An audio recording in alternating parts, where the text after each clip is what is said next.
That ending! I just got back from watching 28 years later, The Bone Temple. Let's break it down.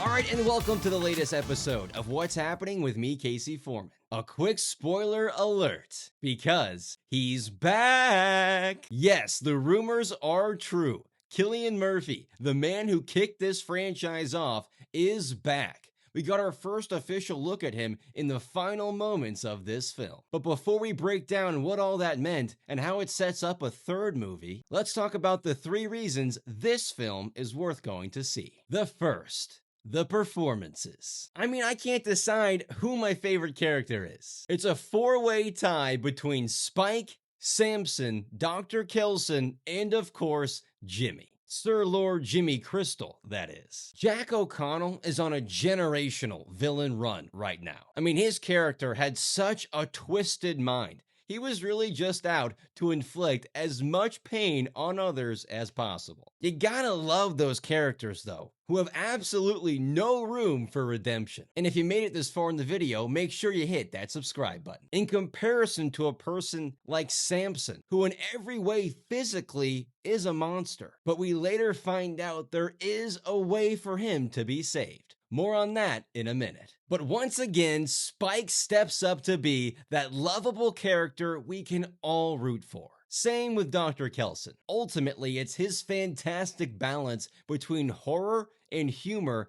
that drives this film. Alongside Jimmy, of course. The way they both go back and forth in dialogue. 1 minute you're laughing, and the next, it's a complete 180, and you're watching someone's spine ripped out of their back. Ralph Fiennes really brings his character to life in this second chapter, diving into the humanity behind this raging virus, trying to see if a cure is possible, which of course we later find out at the end of the film it very much is. Leading us to the third reason this movie is worth going to see. That ending! Jimmy gets revealed to be the lunatic, power-crazed psycho we all know him to be, but to his followers. That leads him to stabbing Dr. Kelson, which eventually does kill him. Don't worry, Spike gets away from the situation with a new companion, another surviving member of the Jimmy cult. And yes, good old Jimmy gets what he deserves. Jimmy is then crucified upside down by Spike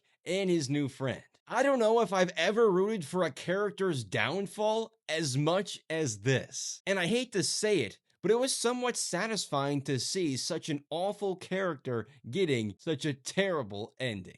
And just before we say goodbye to Dr. Kelson, Samson returns to the Bone Temple, showing the doctor that he in fact did cure him. He was no longer infected, but following Kelson's death, we don't know how it happened. This, along with the reveal that Cillian Murphy's character is still alive, fighting the fight out there in the countryside, seemingly alongside his daughter. And how does the movie officially end? But with him leaving to save Spike and his new friend from a pack of infected. The third film has already been greenlit, and I'm guessing it's going to be following an older Spike, working together with Cillian's character. Our show is sponsored by Dubby Energy. Are you tired of the same old energy drinks and how they make you feel after the fact? Then Dubby's got you covered with an extensive list of clean energy drinks. You can find a link to their inventory in the description of today's video.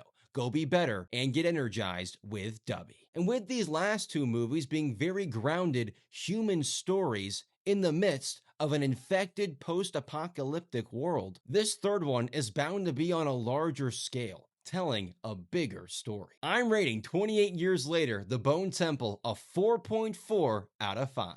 A slight step up from the last movie in my opinion, and it looks and sounds great. Not to mention, it really pulls no punches when it comes to gore and horror. But get in the comments and let me know what your score for the movie is, and whether or not you enjoyed that ending as much as I did. And that's gonna do it for this episode of What's Happening with me, Casey Foreman. Thanks for tuning in. We'll see you next time.